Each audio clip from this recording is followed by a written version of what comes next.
All right, so you wanted to unpack this whole Scottish migration thing, huh?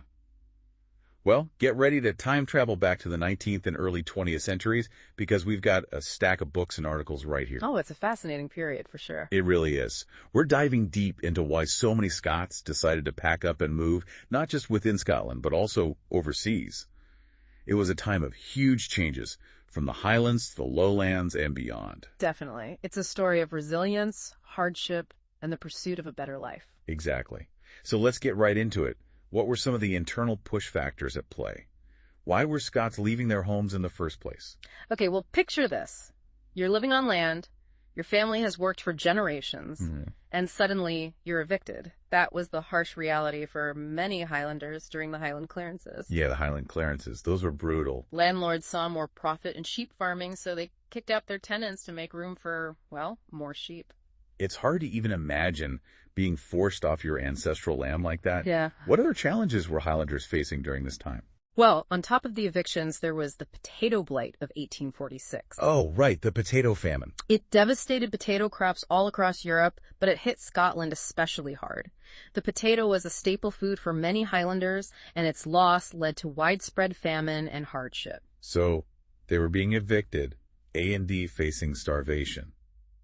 It's no wonder so many felt they had no choice but to move. What about the economy? Were there other economic factors pushing them out? Yeah, for sure. The collapse of the kelp industry in 1822 played a big role too. You see, kelp, a type of seaweed, was harvested for its ash, which was used in a bunch of different industries.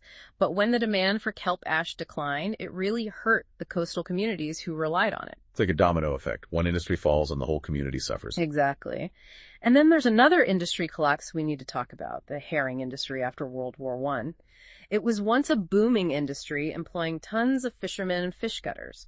But when it crumbled, many people lost their livelihoods and had to relocate to find work. Right, so we see a pattern of economic hardship pushing people out of their homes.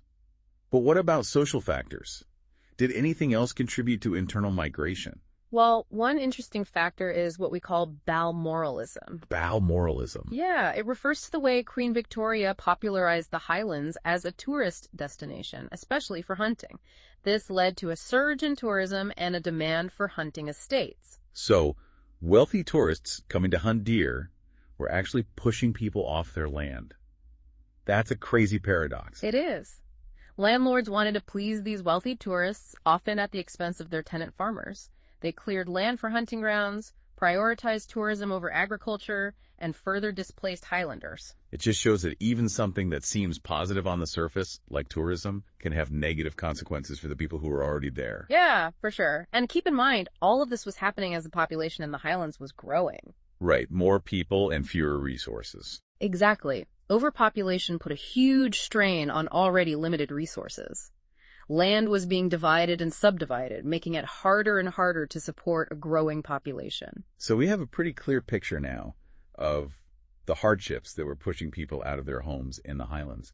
But where were they going within Scotland? What were the internal pull factors drawing them to new destinations? Well, for many Highlanders, the booming industrial cities of the lowlands, like Glasgow, seemed like the land of opportunity. The promise of a better life. Right.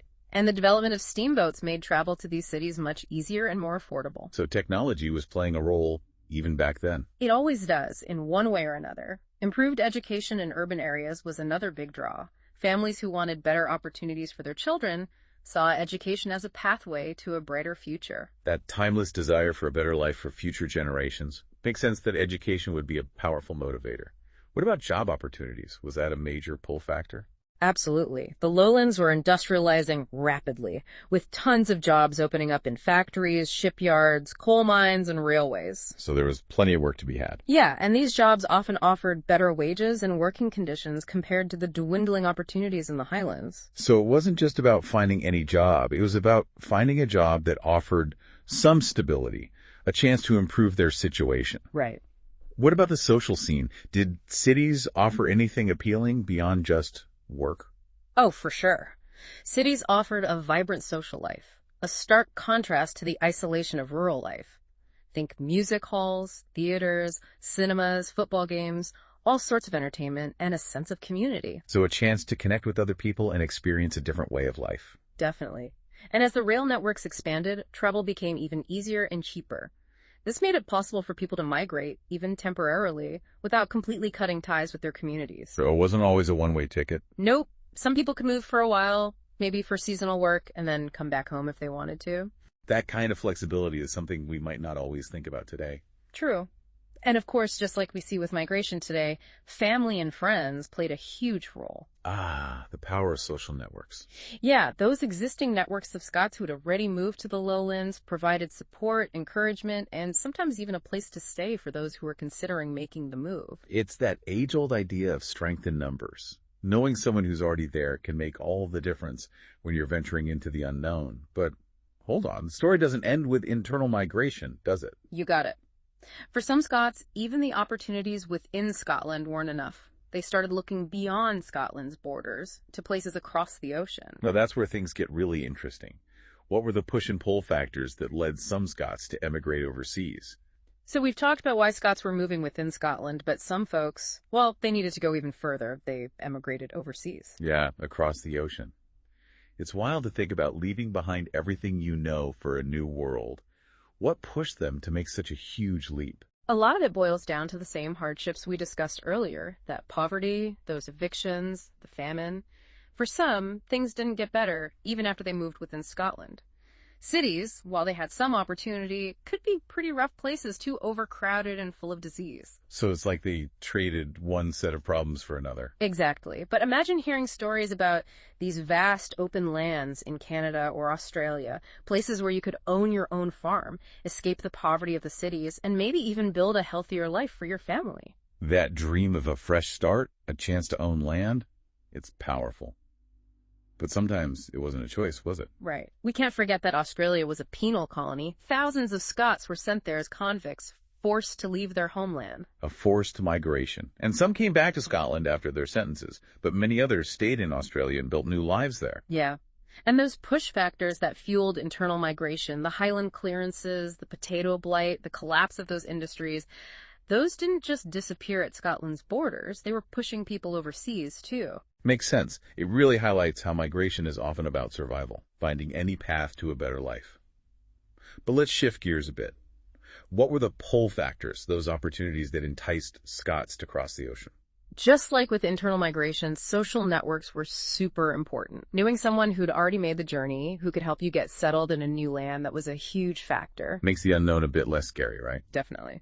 And advancements in steamship technology made the trip faster, safer, and cheaper. What used to take months could be done in weeks, and this also meant that temporary migration was more possible. So you could go for a bit, work, and then come back home if you wanted to. Right. And then there was the draw of land ownership, especially in Canada. The Dominion Lands Act of 1872 offered 160 acres of free land to settlers willing to farm it. Free land. Wow. No wonder so many Scots went to Canada. It was a huge opportunity, a chance to escape being tenant farmers and become landowners themselves. And then, of course, you had those charismatic emigration agents. The ones who traveled around painting a rosy picture of life overseas. Yeah, they were like walking, talking advertisements for emigration, playing up the good stuff and downplaying the challenges. Some even gave speeches in Gaelic to connect with Highlanders directly. Targeted marketing, for sure. But it wasn't all sunshine and roses, was it? Some landlords used emigration as a way to get rid of their tenants, didn't they? Unfortunately, yeah. Some landlords were genuinely trying to help, but others used emigration to clear their land. They'd offer financial help, but there was often this unspoken threat: emigrate or be evicted. A helping hand with a bit of a dark side. It's complicated. And it wasn't just North America that attracted Scottish immigrants. Nope. England was closer geographically, so it was appealing too. And the medical profession in England attracted a lot of Scots. Scottish doctors were in high demand there, and they played a big role in establishing medical schools and hospitals in England. So they could advance their careers without going too far from home. What about other factors? Did religion influence Scottish emigration? Definitely. Scottish missionaries went all over the world spreading their faith. They often established communities and networks in new places, making it easier for other Scots to follow. So it's not just about economics, right? It's about social connections, cultural values, and religious beliefs, too. Exactly. And we can't forget the role of the government and organizations like the Highlands and Islands Immigration Society, which provided assistance to people who wanted to start new lives overseas. It's amazing how personal choices connected with these bigger historical forces, this whole web of factors shaping so many lives. But what about the impact of all this migration? What did it mean for Scotland and for the people who left? All right, so we've seen why Scots were moving within Scotland and why some decided to go abroad, but what happened next? What were the long-term effects of all this movement? Yeah, let's zoom out a bit and look at the bigger picture. How did all this migration actually change things? Well, for Scotland, it definitely had a big impact, especially up in the Highlands. Some areas saw a huge population decline, while others, particularly the cities, experienced major growth. It really shifted the whole population around. What about the cultural impact? Did this change the fabric of Scottish society? Absolutely. With so many Highlanders moving to lowland cities, you saw Gaelic language and traditions brought into new areas. This sometimes created a blending of cultures, but sometimes, it also led to some tension and conflict. Like mixing all these different ingredients in a big pot. Sometimes it works out great, other times not so much. That's a great analogy. And then there's the economic side of things. In some areas, especially the Highlands, losing so many people meant there weren't enough workers. But on the flip side, the growth of the cities really fueled industrialization and economic development. So some good, some bad, all stemming from this migration. What about the Scots who went overseas? Did they leave a lasting mark on the places they settled? Oh, for sure. Scots became important parts of communities all over the world. In Canada, the United States, Australia, New Zealand, everywhere. They brought their skills, their work ethic, and their cultural traditions, all contributing to their new homes. It's amazing to think about those individual journeys actually changing the world. Any specific examples? What fields did they make a mark in? Well, they were successful in lots of different fields. You find Scots who became big names in business, politics, education, medicine, the arts. Their contributions to their new countries are part of those societies now. It speaks to their resilience, their ability to adapt, their drive to make a good life. So to wrap up this whole deep dive, what are the main takeaways? Why should we care about these migrations that happened so long ago? I think the biggest thing is that migration, whether within a country or across oceans, it's a human story. A story that keeps happening no matter the time or place. It's about looking for a better life, escaping tough times, finding new opportunities, and ultimately making a difference in the world. It's that the choices people made generations ago are still influencing us today, right? We see it in demographics, the mixing of cultures, how connected the world is now. Exactly. And on a personal level, thinking about these historical migrations can make us want to learn more about our own families. A lot of us have ancestors who migrated either within Scotland or overseas. Their stories are part of our stories too. Like adding new chapters to our own lives. And maybe it even inspires us to learn more about the places and cultures linked to our families. For sure. It's a chance to connect with the past and understand ourselves better. Well, this has been an incredible journey through time, exploring the ups and downs of Scottish migration. We've seen how people's choices mixed with history, and how the desire for a better life changed so many lives. And it's a story that still matters today. It reminds us of the human spirit, the power of resilience, and how connected we all are. So as you go about your day, think about those Scots who left their homes, who took a chance on something new, looking for a brighter future. What can we learn from their stories? How can they help us understand our own world? Thanks for joining us on this deep dive.